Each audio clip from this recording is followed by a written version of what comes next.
l'apôtre Timothée et la prophétesse et docteur Joël Gloria Kabasele ont reçu la mission de démontrer la puissance divine par des signes, des prodiges et des miracles de Jésus-Christ au travers la prédication de la croix et l'enseignement de la foi. Ce matin, nous parlons de la véritable adoration. La véritable adoration. Seigneur lui dit, la femme, je vois que tu es prophète. Nos pères ont adoré sur cette montagne et vous dites, vous, que l'endroit où il faut adorer est à Jérusalem. Femme, lui dit Jésus, crois-moi, l'heure vient où ça ne sera ni sur cette montagne, ni à Jérusalem que vous adorerez les pères. Vous adorez ce que vous ne connaissez pas. Nous adorons ce que nous connaissons, car le salut vient des Juifs. Mais l'heure vient, et c'est maintenant, où les vrais adorateurs adoreront le Père en esprit et en vérité, car ce sont de tels adorateurs que le Père recherche.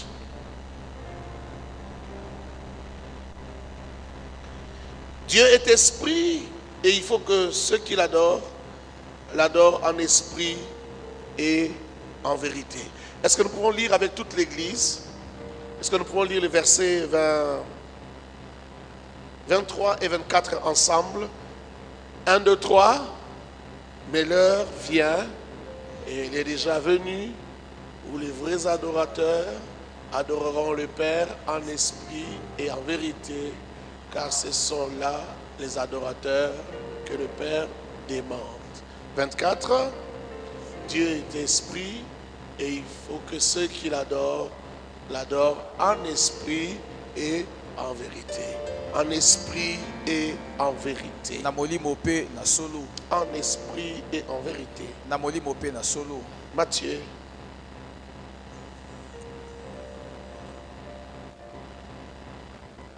Matthieu chapitre 16. Nous allons lire ensemble à partir du verset 13. 1, 2, 3. Jésus étant arrivé dans les territoires des arrêts de Philippe, demanda à ses disciples, qui dit-on, moi, les fils de l'homme? Dis-le un peu plus fort. Ils répondirent, les uns disent que tu es Jean-Baptiste, les autres Élie, les autres Jérémie, ou l'un des prophètes. 15. Et vous, leur dit-il, qui dites-vous que je suis? 16.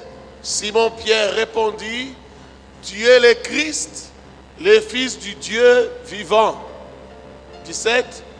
Jésus, reprenant la parole, lui dit, tu es heureux, Simon, fils de Jonas, car ce ne sont pas la chair et le sang qui t'ont révélé cela, mais c'est mon Père qui est dans les cieux.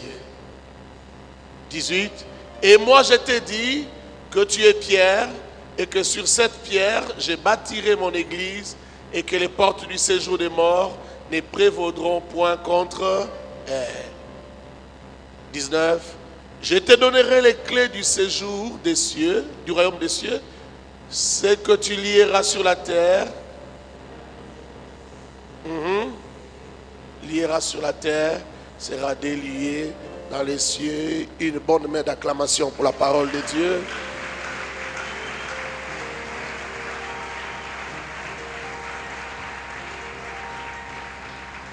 Lorsqu'on parle de la véritable adoration, on parle aussi des vrais adorateurs. On parle aussi des véritables adorateurs.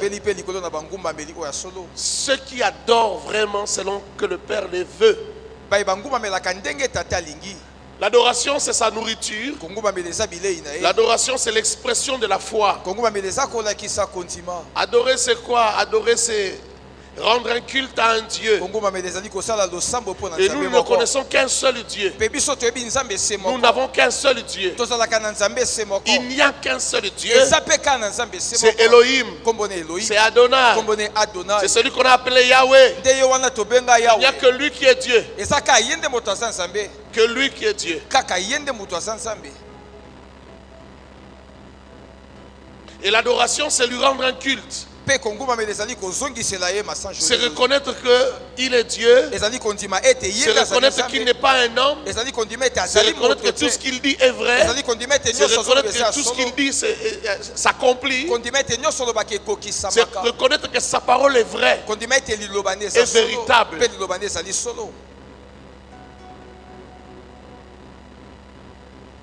Il n'y a pas de culte sans offrande. Ces offrandes ici sont sous plusieurs formes. Il y a même des gens qui ont pensé que comme nous sommes au temps où les vrais adorateurs adorent en esprit et en vérité, il ne s'agit plus de donner des offrandes matérielles. Tout est en esprit. Il ne faut plus donner des offrandes matérielles, financières. Non, la Bible n'a jamais dit ça. Toute offrande est offrande. Toute offrande est culte. Si seulement ça répond à ces deux critères, en esprit et en vérité. En esprit ne veut pas dire que le matériel n'agit plus, n'est plus important, non. Parce que même quand tu adores en esprit, tu peux t'agenouiller. Lorsque tu t'agenouilles, ce n'est pas l'esprit qui s'agenouille, c'est le corps qui s'agenouille. Et c'est matériel. Est-ce que je parle à quelqu'un? Amen. Ton corps, il est matériel, il n'est pas spirituel. Tu es spirituel, mais tu es aussi matériel.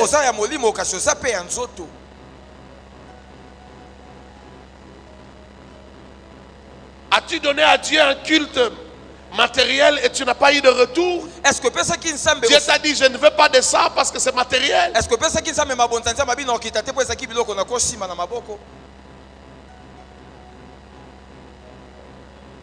Tu as dit, Seigneur, pour te rendre un culte, je vais aller évangéliser. Je vais me sacrifier à marcher sous le soleil et aller parler de toi de porte à porte. Et Dieu t'a dit non, je ne prends pas plaisir à cette offrande-là. C'était déjà arrivé. Souvent nous parlons d'un Dieu que nous ne connaissons pas. J'entends souvent les gens dire, oh, la Bible dit ça, que la femme ne prêche pas. La Bible dit ceci.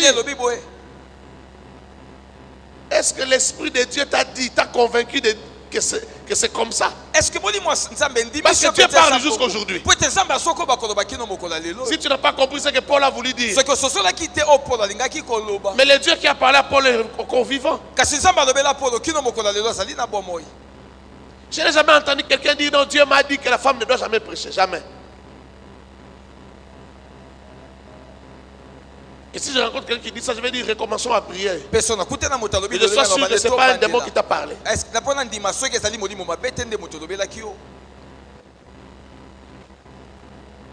Il y en a qui sont allés jusqu'à dire nous ne sommes plus au temps de la loi, il ne faut pas donner les dîmes. Les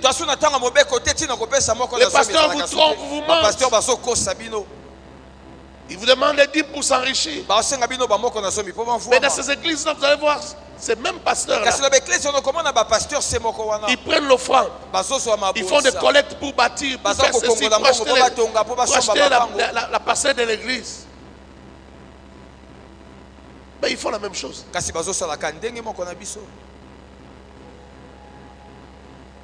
Quelqu'un me comprend ou pas? Quelqu'un me comprend ou pas? Vous savez, nous sommes dans un monde de mensonges. Un monde où tout le monde devient comme un politicien. C'est de la démagogie. C'est-à-dire dire des choses Pour que tous les autres soient disqualifiés, que tu restes seul, qu'on accepte. Comme dans toutes les églises, on donne les dîmes. Il faut parler contre la dîme. Il faut parler contre certains comportements. Comme ça, tous les autres sont regardés comme des mauvais. Alors vous restez un petit groupe. On doit accepter, non, c'est vous qui êtes vrai.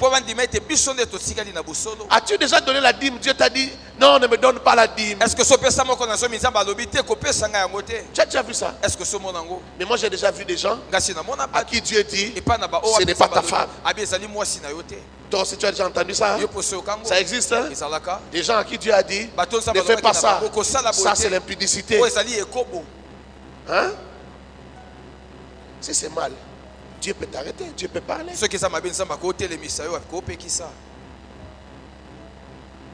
Est-ce que tu crois que ça peut t'arriver? Que tu prends la décision de faire quelque chose et puis Dieu vient te voir la nuit pour dire ne le fais pas.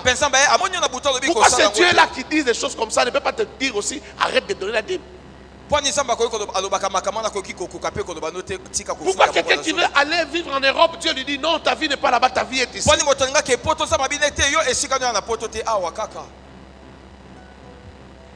J'ai vu quelqu'un qui voulait faire un mariage en blanc. En blanc. Pour avoir les papiers. Mais Dieu vient dire ne fais pas ça. Toi tu ne peux pas faire ça. Mais s'il fait ce mariage-là, il aura les papiers pour vivre en Amérique. Mais Dieu a dit non. Pas toi. Pourquoi ce Dieu ne te dit pas, ne donne pas la dîme?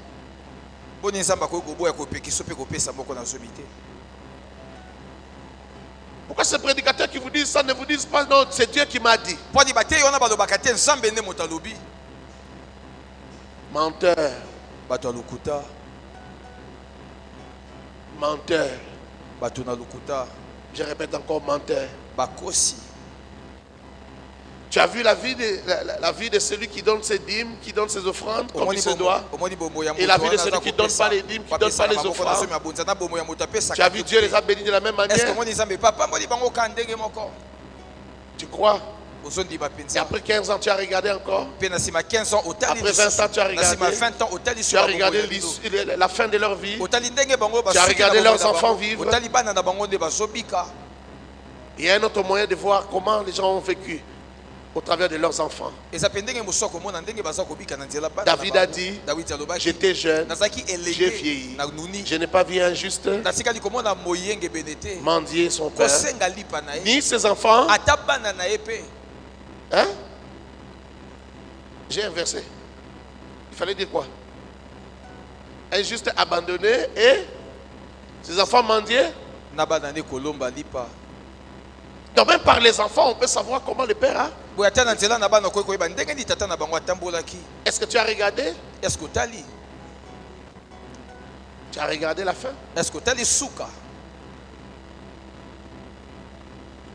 La véritable adoration. Laisse-moi te parler d'abord de la vérité. La vérité, c'est d'abord la parole de Dieu. La vérité, c'est d'abord Christ. Tu adoreras Dieu selon l'enseignement de Christ. Tu adoreras Dieu selon que Christ nous a appris à adorer Dieu. Tu adoreras Dieu selon l'évangile de Christ.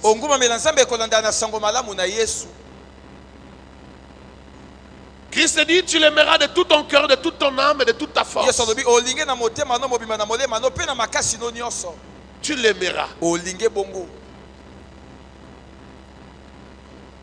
Il sera le sujet de tes pensées. Il sera le centre de ta vie. L'adoration, ce n'est pas seulement quand on dit à l'église adorons. Adorer est une vie. Qui est le centre de ta vie? Qui est le centre de ton existence? Il y en a qui parlent encore au nom de la coutume. Il y en a qui parlent encore au nom des aïeux. Il y en a qui parlent encore au nom de leur père, je ne sais pas qui sont déjà morts.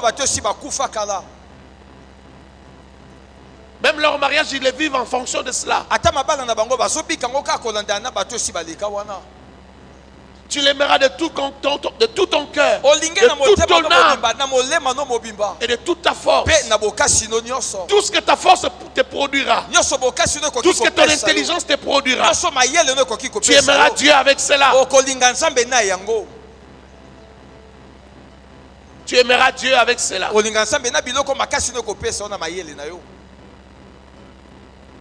Tout en toi appartient à Dieu. Tu appliqueras ta force pour danser pour Dieu. Quand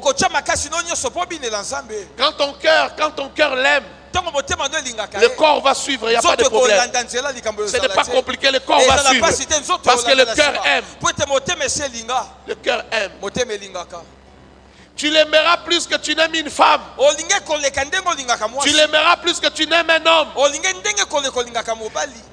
Lorsque tu aimes un homme plus que tu n'aimes Dieu, c'est de l'idolâtrie. Même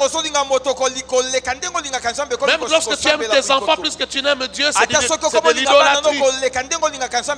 Lorsque tu penses à un homme plus que tu ne penses à Dieu, c'est de l'idolâtrie. Tout ce qui prend la première place devant Dieu, c'est de l'idolâtrie. Tout ce qui prend la même position que Dieu, c'est de l'idolâtrie.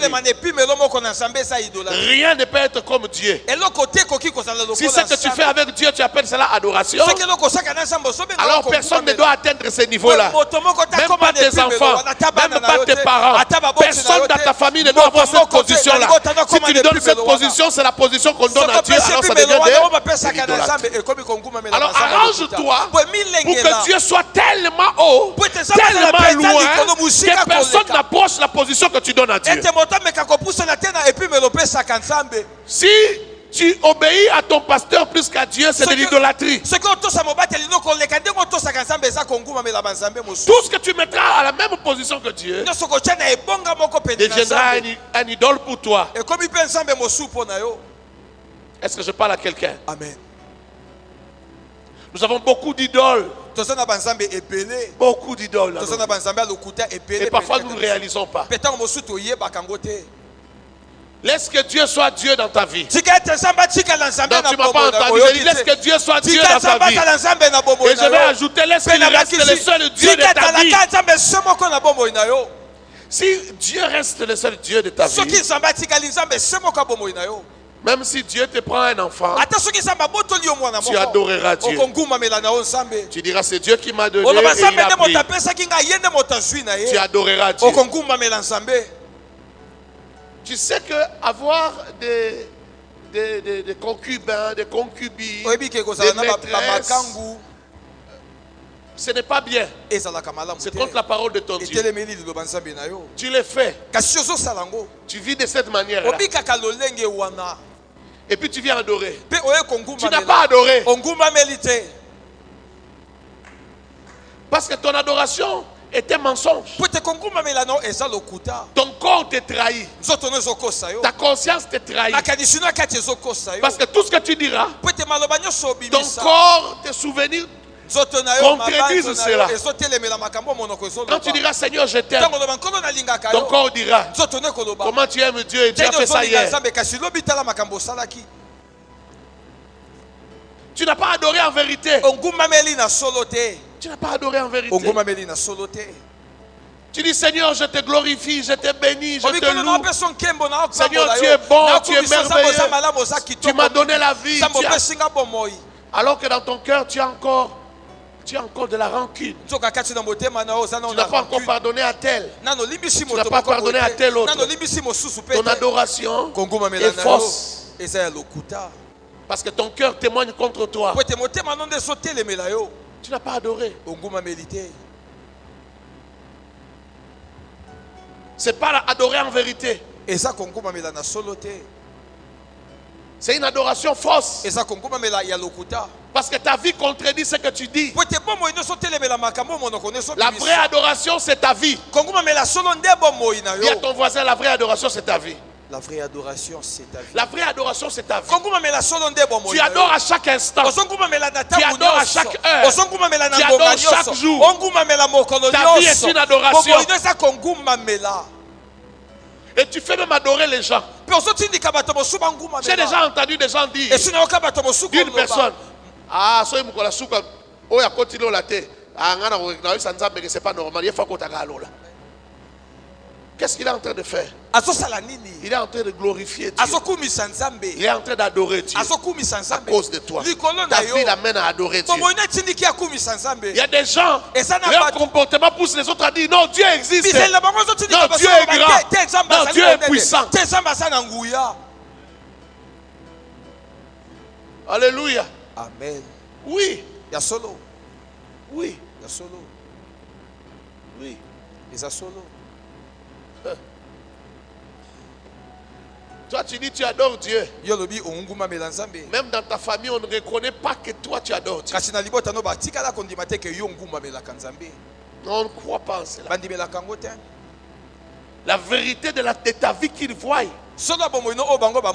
correspond pas à ce que tu dis dans ton adoration. Est-ce que je parle à quelqu'un? Est-ce que je parle à quelqu'un? La vérité. Adorer Dieu selon la vérité. C'est la vérité de ta vie. Comment tu vis?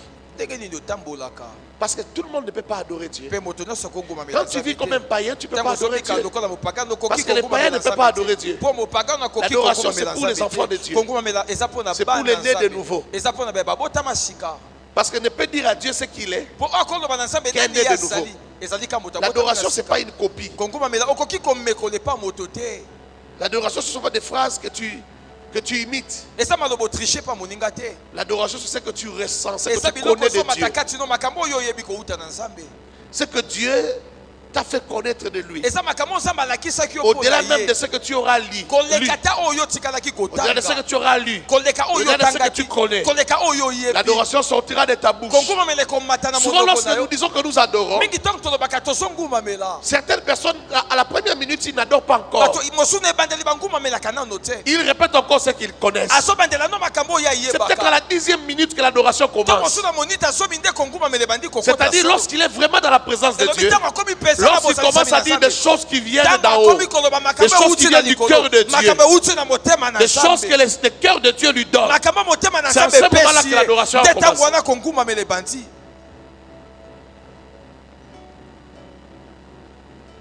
Adorer Dieu en vérité et en esprit. En esprit, ça veut dire quoi? C'est l'esprit qui adore. Ce n'est pas ta chair qui adore. Ce n'est pas poussé par les désirs de la chair. Or, pour que ton esprit adore, il faut que tu sois esprit. Être esprit, c'est quoi?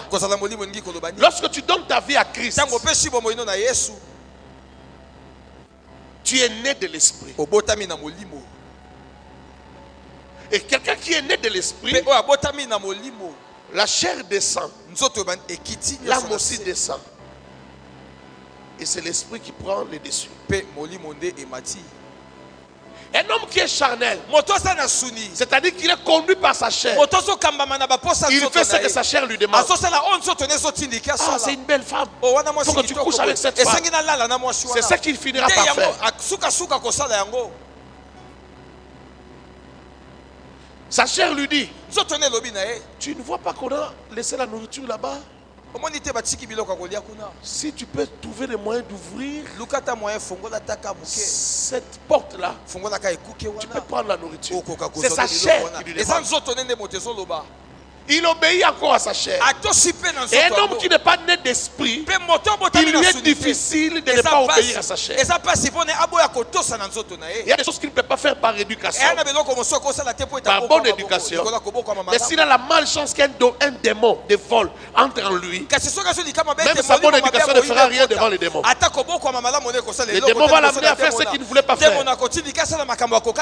C'est pourquoi vous pouvez voir quelqu'un qui a bien grandi, un bon garçon, un bon comportement, mais un jour vous le trouvez, il s'est suicidé. Il s'est suicidé pourquoi? Parce qu'un démon est entré en lui. Celui qui est conduit par son âme, c'est quelqu'un qui obéit encore au désir de son âme, les caprices de son âme, les caprices de ses émotions et de ses sentiments. C'est là que vous entendrez quelqu'un dire: je ne saurais pas vivre sans lui. Si Matthieu me laisse, je vais me suicider. Il dépend encore des sentiments de son âme. Son esprit ne peut pas prendre la décision d'être au-dessus. Il ne peut pas dominer sur son âme. Il est esclave de son âme. Dans mon livre La vie, le succès, le parfait, j'ai dit qu'un homme qui est conduit par la chair marche la tête en bas. Les pieds sont au-dessus, la tête est en bas. Et un homme qui obéit aux caprices de son âme, c'est un homme qui rampe. Au lieu de marcher comme ça, les pieds en bas et la tête au-dessus, c'est un homme qui rampe. Non, l'homme n'a pas été fait pour ramper. Ramper, c'est pour les serpents. Toi, tu n'es pas un serpent. Toi, tu dois marcher les pieds en bas, la tête au-dessus. Frère, quand tu te sens dominé par ton âme ou par ta chair, pour faire ce qui est contraire à l'esprit de Dieu, faire ce qui est contraire à la vérité, bats-toi dans les jeûnes, dans la prière, dans la lecture de la parole, jusqu'à ce que ton esprit prenne le dessus. Et la première chose, tu devrais vérifier si tu as déjà donné ta vie à Christ. Parce que si tu as donné ta vie à Christ, tu es délivré. Tu es délivré du corps, de la chair et de l'âme. Alléluia. Amen. C'est pourquoi la Bible dit l'esprit est bien disposé, mais la chair est faible. Mais regarde, l'esprit est disposé, la chair est faible. Qui doit gagner ce combat-là? C'est l'esprit. Les hommes spirituels prient même quand ils sont fatigués. Les hommes spirituels adorent même quand ils sont fatigués. Il est épuisé, il n'a pas la force même de parler. Mais avant de dormir, il se met quand même à genoux. Il commence à adorer. Et il y a des jours, malgré qu'il est exténué, lorsqu'il commence à adorer Dieu, son esprit se met en extase et entraîne son corps et son âme. Il reste à genoux pendant 2 heures. Et pourtant il était totalement fatigué. Est-ce que je parle à quelqu'un? Et lorsque son esprit sent un danger, parce que son esprit entend ce que le corps et la chair et l'âme n'entendent pas, son esprit peut l'amener à parler en langue, pendant 2 heures. Il parle la langue, il ne sait pas pourquoi il parle la langue, mais il sent le besoin de le dire. C'est un besoin qui n'est pas charnel. C'est pas comme le besoin de boire de l'eau. Ce n'est pas ce que la chair ressent. Ça, c'est au niveau de l'esprit. Et il adore, il parle la langue. Il ne sait pas ce qu'il dit. Il ne sait pas pourquoi il parle la langue. Mais pendant qu'il parle la langue, son frère qui est en Amérique est sauvé d'un accident. Pendant qu'il parle la langue, son cousin qui est au village échappe à une morsure de serpent. Il est en train d'adorer un esprit. L'esprit a des informations que la chair n'a pas, que l'âme n'a pas, que le corps n'a pas. Est-ce que je parle à quelqu'un? Est-ce que je parle à quelqu'un? Lorsque tu adores en esprit, l'esprit te dira ce qu'il ne faut pas faire. L'esprit te dira ce qu'il ne faut pas dire. L'esprit va t'interdire. Tu as besoin de prendre une décision. Et pendant que tu es en train d'adorer, l'esprit va te dire non, tu dois rectifier, ce n'est pas la bonne décision. Parce que lorsqu'on monte en esprit, on sait juger de tout. Répète ça. Répète encore. Lorsque tu montes en esprit, tu peux maintenant revisiter tout ce que tu avais pris comme décision. Ce que tu sentais à l'aise de dire, ce que tu trouvais normal. Au moment où tu montes en esprit, tu te sens mal à l'aise. Tu sens que ce n'est pas ça. On ne t'a pas dit. Tu n'as pas entendu une voix. Mais tu sens que ce n'est pas ça. Ce n'est pas ce qu'il faut. Parce que l'esprit capte autre chose. L'esprit est né de Dieu. Et c'est ton esprit qui te fait dire Abba Père. C'est ton esprit qui capte des choses d'en haut. Et lorsque tu adores en esprit, ton esprit va amener toute ta vie, tout ton être à t'éloigner des choses d'en bas. Tu peux avoir mal parce qu'on t'a ravi quelque chose. Tu peux avoir mal parce qu'on t'a volé. Tu peux avoir mal parce qu'on t'a fait du mal. Mais lorsque tu es dans la présence de Dieu, lorsque tu montes dans l'adoration, ton esprit amène ton corps, amène ton âme à ressentir autre chose. Tu vois les choses autrement. Ta douleur part. Tu sens la joie d'appartenir à Dieu. Tu sens la joie d'être enfant de Dieu. Parfois même ton cœur est amené jusqu'au niveau de comprendre que tu devrais perdre cela. Ce que tu as perdu là, tu devrais le perdre. En réalité, tu n'as rien perdu. L'amour de Dieu est avec toi. L'amour de Dieu t'accompagne. Tu peux même savoir que tu as perdu parce que Dieu veut te faire du bien. Et tu vas sortir de ton adoration avec les larmes aux yeux. Pas les larmes de la perte parce que tu as perdu, non. Les larmes de joie parce que l'Éternel t'a réconforté. L'Éternel t'a consolé. L'Éternel t'a dit tu n'as rien perdu. L'Éternel t'a dit tout va bien. Je suis sur le point de te faire du bien.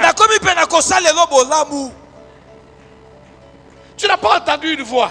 Mais tu as entendu au fond de ton cœur, tu as entendu la voix de l'esprit qui te dit que c'était important que celui-là te vole. Pour que tu connaisses l'homme, pour que tu fasses attention à lui. Je te parlais, mais tu ne voyais pas. J'ai laissé qu'il vole pour que tu voies. Mais tu n'as rien perdu. Je vais te faire du bien. Est-ce que je parle à quelqu'un? Est-ce que je parle à quelqu'un? Écoute bien aimé, il est important d'adorer selon l'esprit. Lorsqu'on adore selon l'esprit, on n'adore pas selon l'agenda de quelqu'un, pas selon l'agenda de qui que ce soit. On adore selon l'agenda de l'esprit de Dieu. Tu adores selon Dieu. Tu adores à temps et à contre-temps. Parfois tu es en train de dormir, on te réveille la nuit, tu commences à adorer. Tu n'adores pas seulement à l'église. Tu as une fête, tu sens que tu dois quitter la fête. Tu as une fête, tu sens que ton esprit est mal à l'aise. Lorsque la musique païenne joue, tu te sens mal à l'aise. Il y a des gens qui disent les chrétiens aiment exagérer. C'est culturel. Non, il y a des zones qui sont négatives. Il y a des zones parfois sataniques. Il n'y a que l'esprit qui peut en juger. Tu peux être à une fête, on a invité un orchestre à chanter, pendant qu'ils dansent avec leur petite pilote là, ton esprit est mal à l'aise. Ton esprit se sent étouffé. Toi tu es à l'aise parce que c'est la chair qui est au-dessus. La chair est au-dessus. Ta chair veut voir les petits pilotes là. Et tu attends quand elle va se retourner. Tu ouvres les yeux. Ton problème, c'est que ta chair réclame. C'est pourquoi ils vous ont mis des petites danseuses là. Parce qu'ils savent que ça vous attire. Ça vous intéresse. Il y a des gens quand ils commencent à chanter, tu te sens mal à l'aise. Tu sens même, parce que même ce qu'il dit dans la chanson, ce sont des bêtises. Ça ne peut pas entrer dans ton esprit. Ton esprit refoule ça. Parfois, quand je passe, j'entends une chanson païenne. Je me pose toujours la question. Est-ce que tout le monde qui entend cette chanson comprend ce qu'on dit? Ils comprennent tous la même chose. Comment ils trouvent ça normal?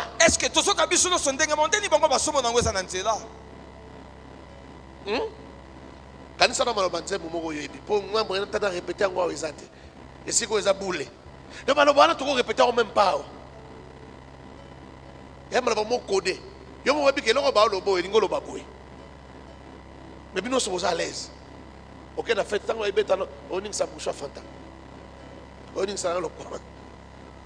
mais tu sais qu'on est en train de dire des bêtises. Comment ton esprit est tranquille? Ça suit ton esprit. Tu sais, quand tu as des pensées impures, ça suit ton esprit. Quand tu entends des choses impures, ça suit ton esprit. Si ton esprit est élevé au-dessus de la chair et de l'âme, il sera mal à l'aise. Mais si tu es dominé par la chair, si tu es dominé par ton âme, tu seras à l'aise d'entendre ces choses. Il y a quelqu'un qui me dit, oh, bon,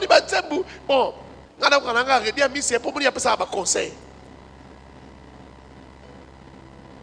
Et là, on dit, sinon, ce matin, on va la tête. Malobanzambe, le barango déjà. Nous avons besoin de regarder un mystère. Malobanzambe, le barango déjà. Le jour où la vérité est sortie de la bouche du serpent, vous savez ce qui est arrivé?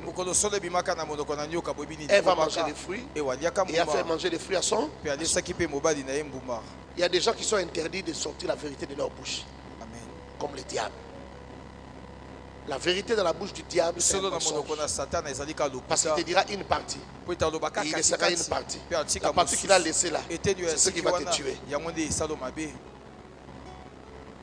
Est-ce que je parlais à quelqu'un? Amen. Adorer en esprit.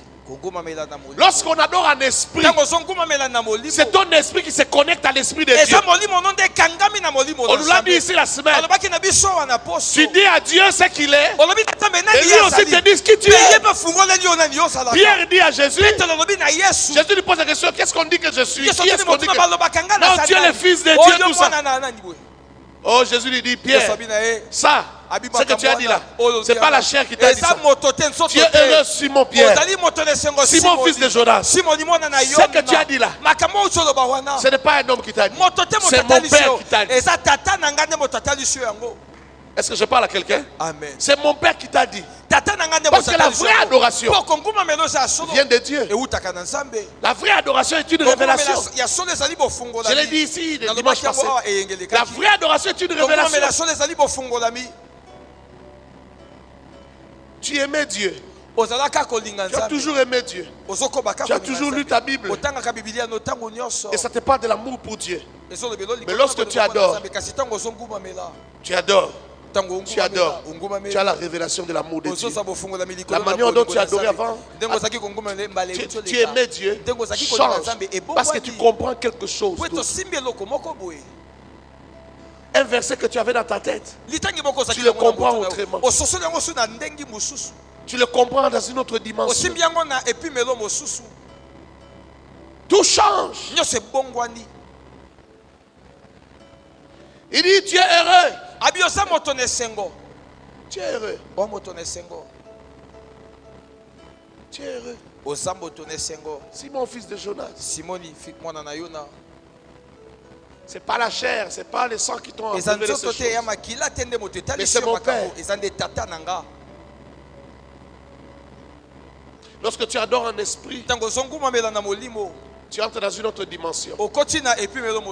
Tu as la révélation qui te permet de vivre et qui te permet aussi de vivre les récompenses, les tendresses, les bontés de Dieu. Il dit à Simon, toi tu es Pierre, et sur cette pierre je bâtirai mon église. Tu es Pierre, Céphas, mais sur le rocher, c'est-à-dire la parole que tu as déclarée, sur cette parole que tu as déclarée, je bâtirai mon église. La révélation que tu viens de donner, c'est sur ça que je bâtirai mon église. Et à cause de cela, parce qu'il a été le premier à comprendre cela, on a fait de lui le conducteur de ses frères. Il a dit les clés, les clés, je te les donne. C'est toi qui as les clés. Parce qu'il avait la révélation. Parce qu'il avait la vraie adoration.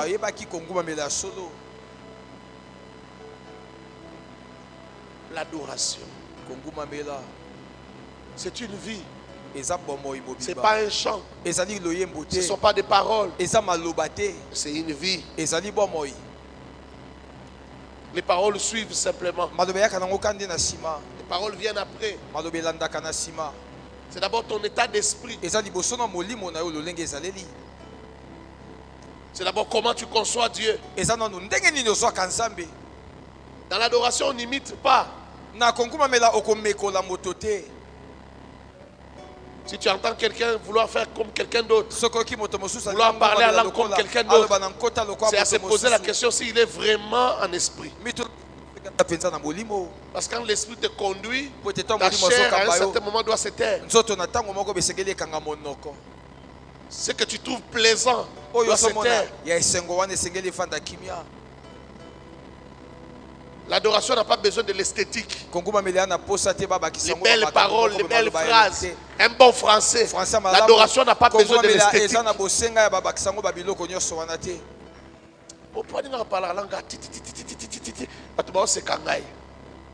On nous changer.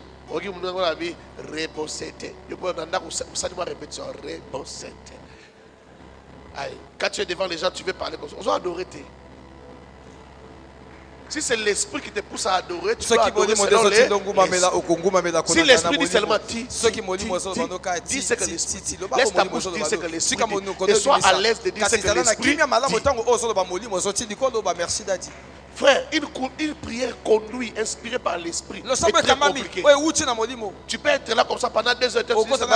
Oh Seigneur Jésus. Oh Seigneur. Tu veux dire autre chose, tout ça. Oh Seigneur Jésus.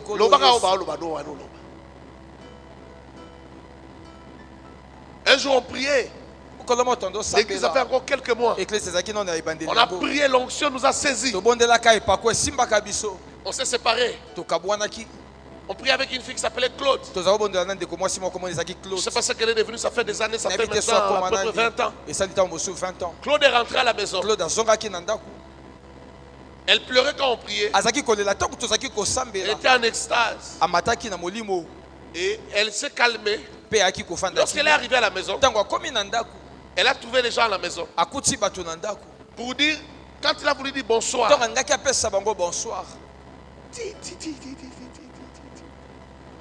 le bonsoir ne sortait pas.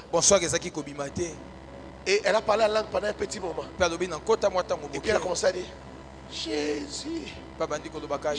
Frère, toute la nuit elle faisait que dire Jésus. Tu vois l'adoration de l'esprit. Quand l'esprit veut s'exprimer, parfois il ne dit pas beaucoup de mots.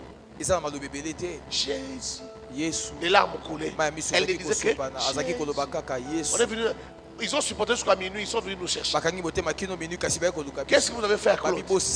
Depuis que Claude est là, elle n'arrive pas à dormir, elle n'a pas mangé, elle fait que dire Jésus, et les larmes coulent.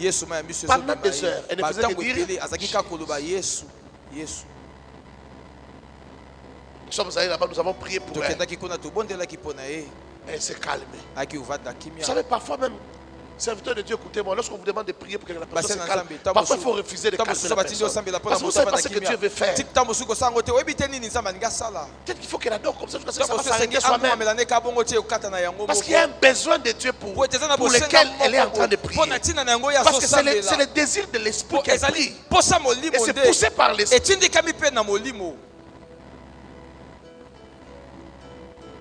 Yo mon ami tazo prier, dans ta prière à continuer à mots ya français à ma casse. C'était mirobolant Seigneur. On a la prière était. On a la prière était. D'abord moi on est élu on est dit. Dans le baraboui, dans la conversation courante comme ça, bah moi on est au Dizaramonte. Si on m'appelle sur le micro, les frères vont prier pour clôturer cette rencontre. Tu dis, oh Seigneur. On ne doit pas mot. On dit magnificence et amouké. On dit grandeur et amouké. Quand je regarde la grandiosité, l'immensité. Tu ne regardes rien, tu ne vois rien. Tout ce que tu vois, ce sont les mots dans les dictionnaires. C'est ce que tu vois. Dieu n'est pas dans cette prière-là. Dieu n'a rien à voir à ça. Tu sais la vraie prière. Quand toi tu fais tout ce théâtre-là. Quand je vois la grandiosité. Tout ce sérieux que tu fais là. Ça va être une aventure. Quand tu fais tout ça, la vraie prière que Dieu entend, c'est celle-ci. Vous qui m'écoutez, est-ce que vous voyez comment moi je parle français?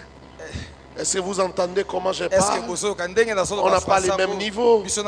On ne va pas à l'école pour rien. Ce n'est pas comme vous quand vous priez. C'est comme si tu discutes avec une maman de chez quoi. Moi quand je prie, je dis des mots, je les classe. C'est ça la vraie prière. Parce que c'est ce qu'il y a derrière ta prière. Tu t'adresses à quelqu'un, tu parles aux gens, mais tu ne parles pas à Dieu. Dieu n'a pas besoin que tu dises grandiosité. Dieu a simplement besoin que tu dises ce que l'Esprit t'a poussé à dire. Même quand tu dis seulement Jésus, c'est Jésus là, ça suffit. Quand tu dis je t'aime là, ça suffit. Dis-lui ce que tu ressens. Dis-lui ce que l'Esprit te fait sentir. Dis-lui ce que l'Esprit te communique.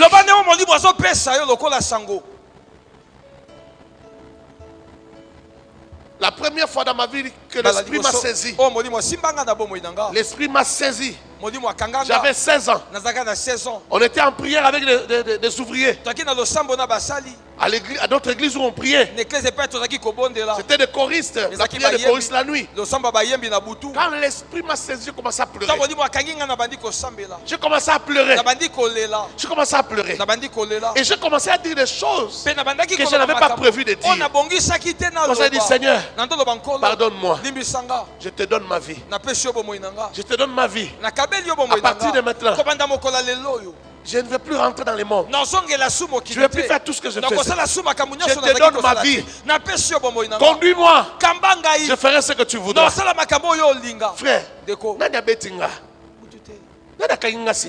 personne. Pourquoi ma bouche dit ces choses-là? Parce que c'est ce que je capte.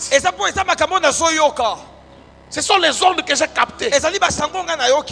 Seigneur, je me laisserai conduire par toi. Et je n'ai pas oublié les choses que j'avais dit ce jour-là.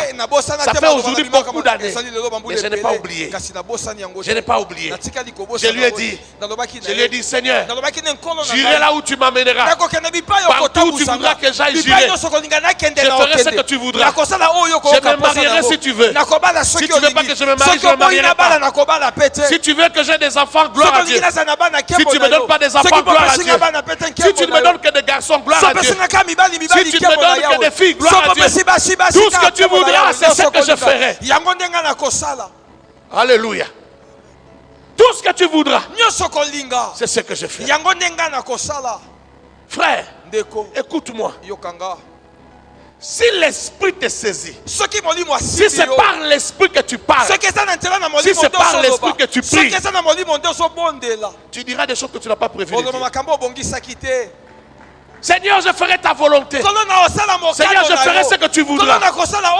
Je ne savais même pas qu'il m'appelait au ministère. Mais après, quand j'écoute ce que moi-même j'avais dit, je comprends que je parlais déjà du ministère. Mais je ne savais pas. Mais l'Esprit savait. L'Esprit savait. L'Esprit savait.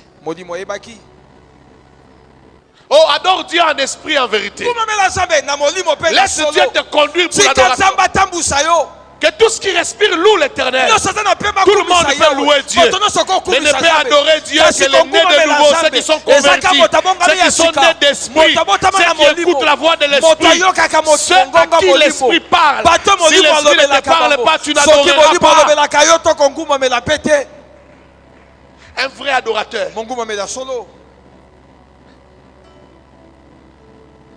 il sera épargné d'un malheur, d'un accident, parce qu'il entend Dieu. Lorsqu'on adore, on entend Dieu. L'Esprit peut te dire aujourd'hui ne sors pas. Le Dieu que tu as adoré la nuit avant de dormir, dans ton sommeil tu peux voir un songe qui te dit ne sors pas. Et même quand l'Esprit te montre quelque chose, l'Esprit te dira ce qu'il faut faire. Il y a des gens, parfois, Dieu lui montre les problèmes, mais Dieu ne lui dit pas ce qu'il faut faire. Et il manque la sagesse d'aller de chercher quelqu'un qui a l'Esprit de Dieu qui peut l'aider à savoir ce qu'il faut faire. On a appris. C'était à Matadi. Vous voyez les routes de Matadi. Comment certains quartiers sont. La route est au-dessus. La maison est en bas là-bas.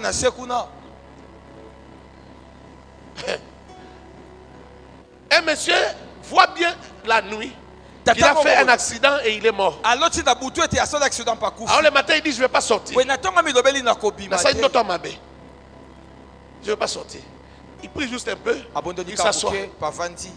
Il dit non, je ne veux pas rester au salon. Je vais rester dans la chambre. Je vais être vraiment. Il ne faut pas que le mal m'arrive. Il a ouvert la fenêtre de la chambre. Et il a commencé à lire sa Bible. Il ne faut pas croire que le diable a peur de la Bible. Les gens qui ne connaissent pas Dieu pensent que la Bible, le diable a peur de la Bible. Il y en a même qui dorment, ils mettent ça sous l'oreiller. Ça change rien. Tu peux mettre la Bible sous l'oreiller, mais tu fais des cauchemars. Pendant qu'il lisait sa Bible, au lieu de chercher des gens qui pouvaient prier pour lui, au lieu de chercher. Vous pensez que Dieu a institué des conducteurs pour rien? L'église est là pour rien. Pendant qu'il lisait sa Bible, un véhicule qui passait sur la route, les pneus sautent. Et les pneus sautent, bondit, entre dans la parcelle et ça bondit à la fenêtre. La fenêtre n'avait pas d'antivol. Fenêtre en bois. Et bizarrement, vous savez, quand la mort doit arriver, même un papier, si ce papier te compte, tu vas mourir. Quand la mort doit arriver, d'ailleurs, de toute manière, les Kinois comprennent ça. Tu vois, le Kinois qui dit, on a lié, on a famille, on a un problème. Parce que si on va lié, attends, frère, le pneu a sauté, le pneu est entré, le pneu a cogné, c'est papa là. Il est mort dans la chambre. Les gens ne savaient même pas qu'il était déjà mort. Le mal est quand même arrivé, malgré qu'on l'avait averti. Dis à ton voisin, sois spirituel. Sois spirituel. Dis-lui, c'est pas méchant de lui dire, répète encore, sois spirituel. Sois spirituel. L'adoration, c'est la respiration d'un fils de Dieu. C'est la respiration de ceux qui sont nés de nouveau. C'est la respiration de ceux qui vivent avec l'Esprit de Dieu. C'est la respiration de ceux qui crient Abba Père au fond de leur âme. Tout un cri Abba Père. C'est leur respiration, l'adoration. Quand il n'a pas adoré, c'est ça qu'on a l'air. Il y a des gens, quand il n'a pas adoré, il sent un vide. Il se promène, il sent comme un vide dans lui. Chaque jour, il doit remplir ce vide-là. C'est pourquoi tu entends quelqu'un dire je sens le besoin de prier. Parce qu'il sent un vide. Et il a déjà compris que ce vide-là ne se remplit que quand il adore. Il ne se sent pas bien, il se sent léger. Il sent comme s'il n'est pas bien habillé. Comme si quelque chose lui manque, il se sent léger. Ce qui fait sa lourdeur, son poids, son cabote. C'est la présence, la gloire qui les remplit lorsqu'il adore. Que l'Éternel bénisse sa parole. Que l'Éternel te bénisse abondamment.